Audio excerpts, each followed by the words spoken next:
What's happening, everybody? It's Sean with Reactions to the Classics. And today I got a top 10, but it's 5 great songs mentioning other bands or artists in their lyrics, and then we'll have the band that they mentioned. Brought to you by my friend, longtime supporter and patron of the channel, Slade Said. Thank you, Slade Said. Appreciate you. Appreciate all the patrons who make this thing go. You'd like to support us anyway? Check out that Patreon link below, or the Patreon link on the end screen. We could not do it without the patrons. Slade Said has a vast musical knowledge, and the lists that he puts together are just fantastic. And you have to have this vast knowledge to be able to connect all these dots. And this one is super creative. He said, I recently listened to the Hold Steady, and on one of their songs, they name check a few artists I like. And that made me think that it could be interesting to find songs where that is the case and make a list based on that. So that's what I did. What I've done is select 5 songs that fit the criteria, and then 5 songs by one of the artists mentioned in the songs. In some songs, just one artist is mentioned. In others, several artists are mentioned. If there's also mentioned a specific song by the artist, then that will be my selection.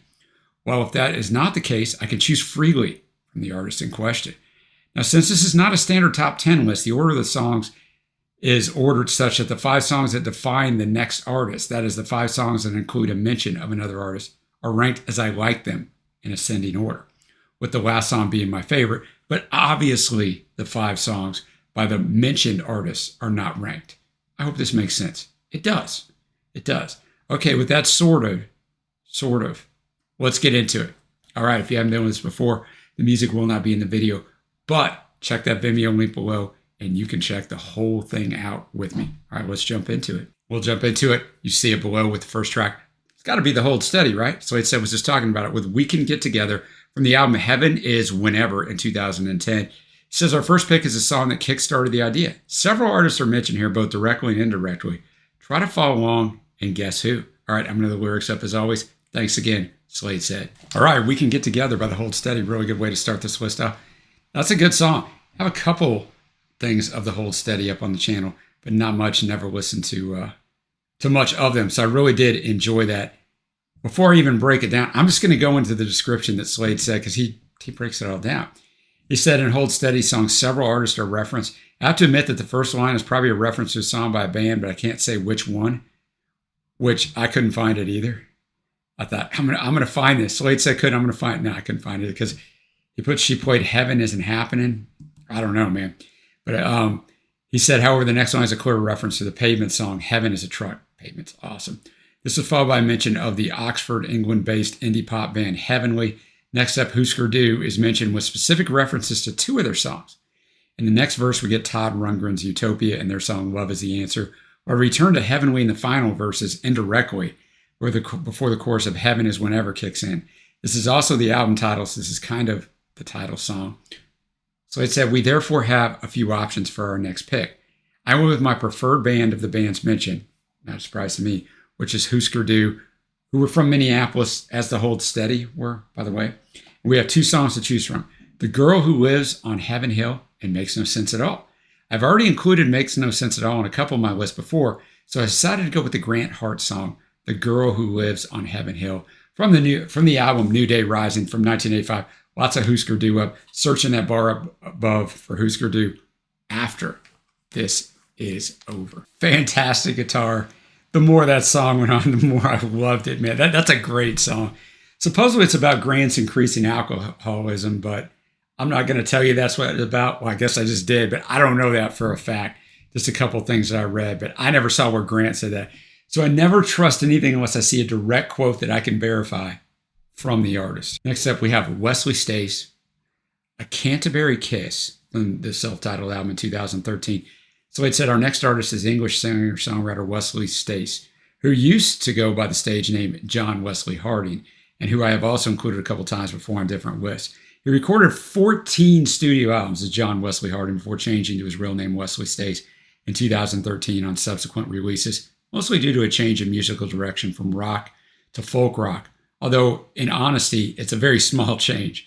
The song chosen here, A Canterbury Kiss, is from that self-titled debut. Just like the previous song, a lot of other artists are mentioned here. A Canterbury Kiss. Wesley Stace, I almost said it, a.k.a. John Wesley Harding. I got to say this about him. I love the tone of his voice. It's just so pleasing on the ear. It's a really good song, well arranged. it's kind of cool because I can just go on to the next song because Slade said tells you who we hear, so I don't need to break it down for you. The first artist mentioned in the song is the Smiths.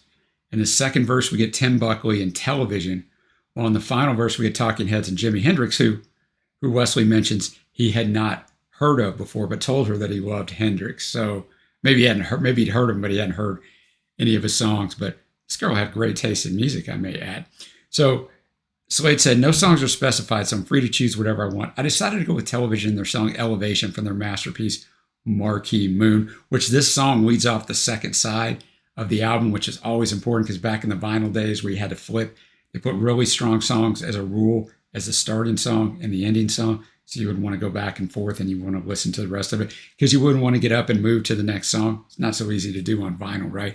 So this album is fantastic. And I'm telling you, most people have never heard of Television, and the longer we get away from, I mean, it'll be 50 years here before we know it. Like, this album is absolutely groundbreaking. It's on all the top album lists, but most people have never heard of them. Let's do it. Elevation by Television. Just, they have a unique sound, right? Tom Verlaine on the vocals has a unique style, but the guitar solo on this song is fantastic, and there's a little story behind that. It's Richard Lloyd doing that. And he said all the way up in 2012, he did an interview, said, that guitar solo is me playing twice, double-tracked verbatim. Except for at the very end, you can hear it separate slightly in the last bar as I go off. We wanted to rent a rotating speaker to get the sound for that track, but the rental people wanted way too much.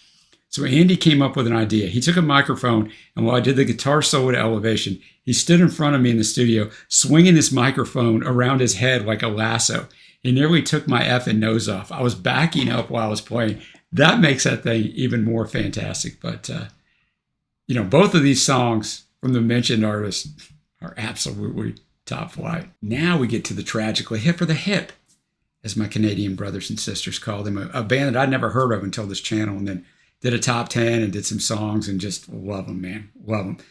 I don't know that I've ever heard this song. I'm sure I have. Maybe it's on the Tragically Hip top 10. I'm sure it was, but I'm going to butcher the name, but you know what? I didn't go look to see how it sounded. I do that sometimes, but you know what? I'll just butcher it, and I won't edit this because if you watch this channel, names sometimes a little challenging for this guy.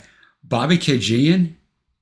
Let's go with Bob Kageian from Phantom Power album in 1998. Now, I got some stuff on this, but Slade said, next up we have the Tragically Hip with this song. The song is much less focused on other bands or artists in the first two, but still two artists are mentioned.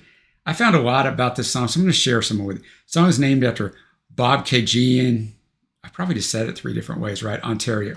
The song's narrator works in the city as a police officer, a job he finds stressful and sometimes ponders quitting, but unwinds from the stress and restores his spirit by spending his weekends with a loved one in the rural idyll of Bob Kageian, where he sees, quote, the constellations reveal themselves one star at a time, in contrast to the city's dull and hypothetical skies that are falling one cloud at a time.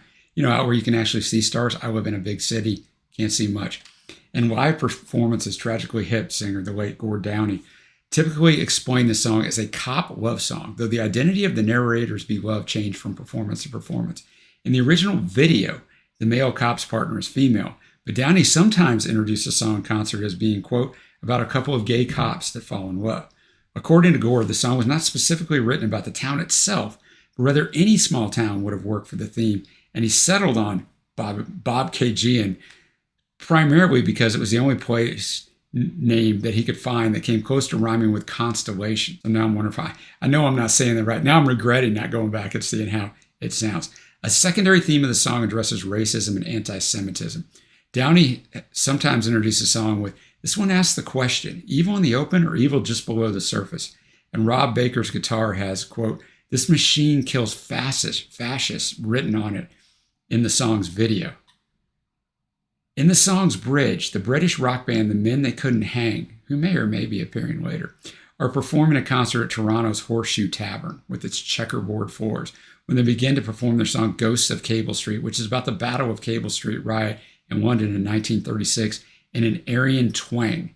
A similar brawl or riot appears to erupt between fascist and anti-fascist activists in the audience, which then weighs heavily on the officer's mind as he drives back to Bob Kageian in the final verse. It won the Juno Award for Single of the Year in 2000. Zoomer Media called it one of the 10 best Canadian songs of all time and went to number 3 on their chart. So I know that's a lot of info, but I found it quite interesting. Hopefully you did too. You know how you don't know how to pronounce something, and then when it's said, you're like, it's obvious, it's right there. Bob Caging. Probably the one way I didn't say in the intro to this song. I don't know.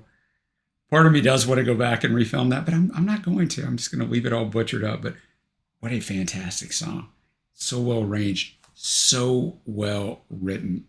The hip are just fantastic, man. If you don't know anything about them, search them in the bar up above. We got some stuff up. We got a top 10 of them, some other stuff, an album up. Like, I mean, check that out, man. They're fantastic. The mentioned artists, so the second part to this one, is The Men They Couldn't Hang.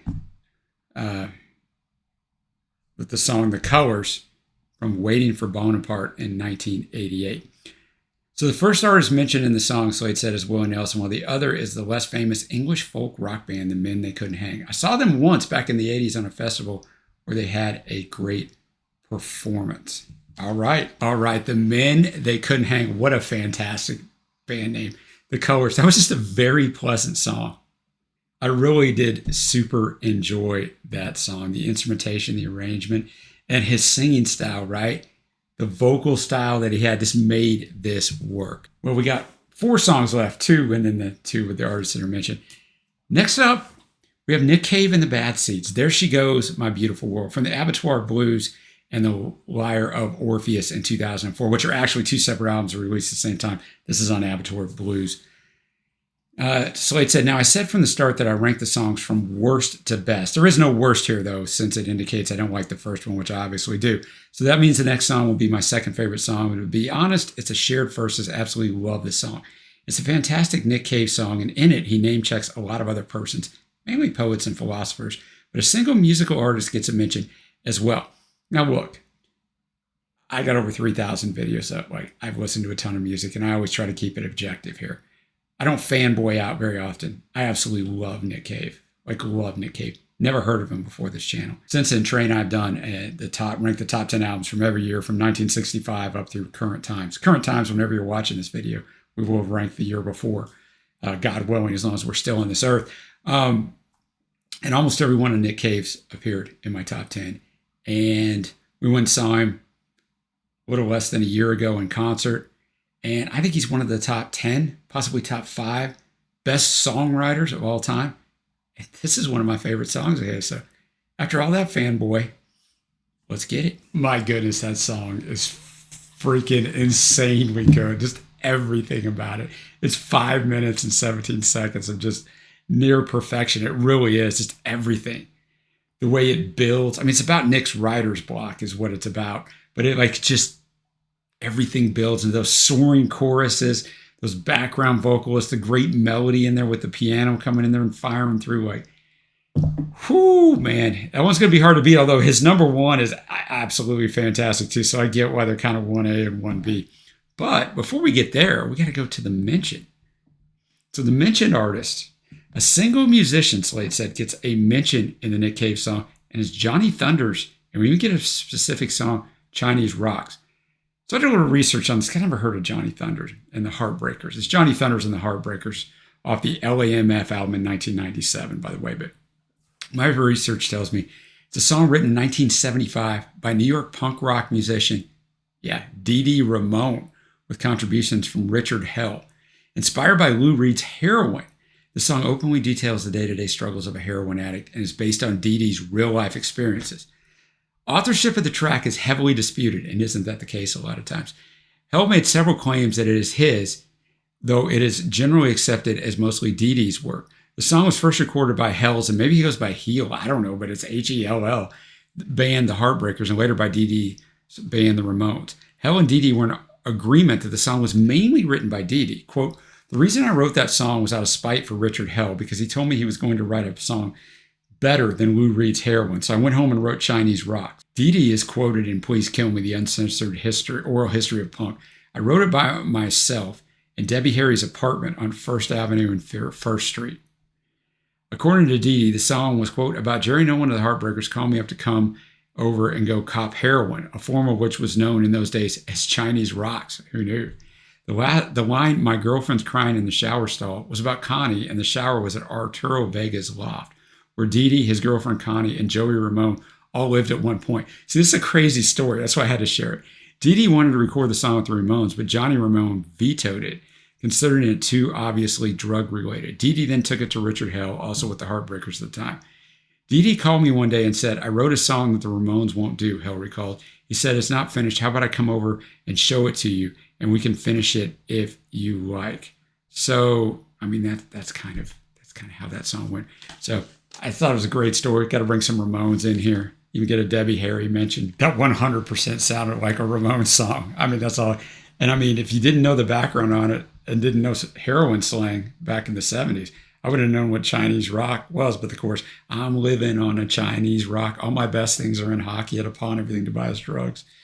Everything, I'm living on a Chinese rock. Everything is in the pawn shop. It is. And then just all this other stuff, how the house is falling apart. But he doesn't care, man, because he needs his heroin. So you may be asking yourself, Sean, what in the world could it be? "There She Goes, My Beautiful Girl"? Well, I'm glad you asked. We got Neil Young and Crazy Horse. "Hey, Hey, My, Into the Black."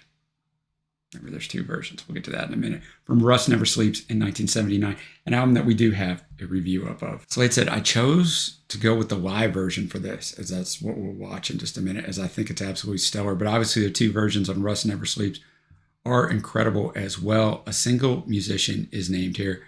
I found it combined with its acoustic counterpart, Hey Hey, or My, Hey Hey, Out of the Blue." So it's a great discussion to have. Do you prefer the acoustic? Do you prefer this version? Trey and I had this discussion on the Rust Never Sleeps reaction, so you can go watch that. It bookends Young's album, I already said, and Rust Never Sleeps. It was influenced by the punk rock zeitgeist of the late 1970s, in particular by Young's collaborations with the American art punk band Devo and what he viewed as his own growing irrelevance. It's got a famous line, of course. The line, "It's better to burn out than to fade away," was included in Nirvana frontman Kurt Cobain's suicide note. After Cobain's death, Neil said he would never perform that song again. But the remaining members of Nirvana, which would be two guys, right, said, "No, we want you to perform it." So he still does. Neil said, quote, "The rock and roll spirit is not survival. Of course, the people who play rock and roll should survive. But the essence of the rock and roll spirit to me is that it's better to burn out really bright than to sort of decay off into infinity. Even though if you look at it in a mature way, you'll think, well, yes, you should decay off into infinity and keep going along. Rock and roll doesn't look that far ahead. Rock and roll is right now. What's happening right this second? Is it bright or is it dim because it's waiting for tomorrow?" That's what people want to know. And that's why I say that, which is interesting because now Neil is very old and he's out touring right now. Two big crowds, but not nearly as big a crowd as he once drew. So he's kind of fading away. I think that's beautiful. I think it's beautiful to age out like that. But I get it. Is it better to have a high peak or have this long run that kind of goes like this? It's a great question. Okay, what a freaking performance. That was such a well done video. I'm not always a fan of the crowd stuff. That was so well done. These people were having a religious experience. I mean, that was a fantastic crowd shot. Back to Neil, back to the crowd. Great cinematography. That was just fantastic. And he sounded great. The guitar work was next level. That was super impressive, man.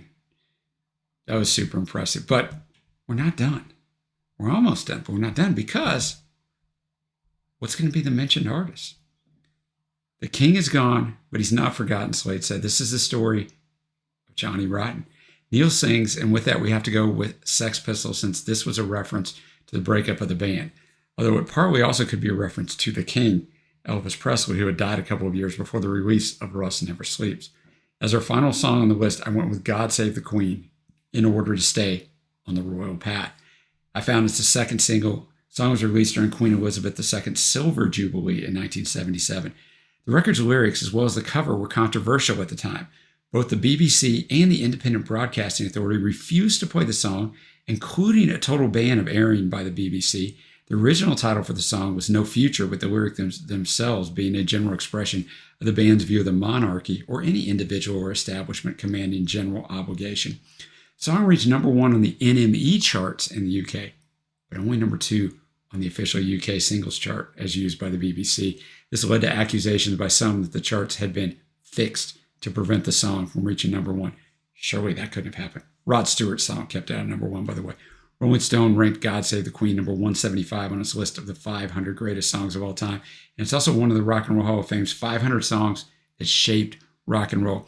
A crazy story, boys and girls. I've never listened to this album, never mind the Bullocks, which, of course, here's the Sex Pistols. I've never listened to that, which seems insane. But a while back on the channel, I made a decision on the few classic albums that I never listened to that I wouldn't in case somebody brought them for a reaction. So I might have to get around to doing that one. I don't know, but let's finish this list out. God Save the Queen, a classic song that I honestly don't know if I've ever heard. I know it's a classic song. I'm going to lose all my credibility, right? I have 3,000 videos up. I promise I have some credibility, but a really good song, and I can see why this would hit with the youth, as the boys and girls say. All right. Here we go. I've got to get to my favorite tracks, which is kind of ridiculous. This is one of my favorite lists that Slade Said has ever brought. I don't know if it's my favorite because it's hard to remember all of them. They're all so good. There's just some great music on this. And so it's really hard to choose faves. Honorable mention, Wesley Stace, a.k.a. John Wesley Harding, and a Canterbury Kiss. We'll go with God Save the Queen. And I've taken this off the list, but I got to go back to Johnny Thunders and the Heartbreakers, Chinese Rocks. It just sticks in your head, right? Because it's a Ramones song. And it just, if it's still sticking in my head, it's got to be an honorable mention. Faves, there's a lot of them. Husker Du, The Girl Who Lives on Heaven Hill, which is our first mentioned artist way early on. Television, Elevation. The Tragically Hip. And then, of course, Nick Cave and the Bad Seeds. And Neil Young and Crazy Horse. I'm glad I didn't have to pick the number one because I don't know what I would have done with those two. I just don't know.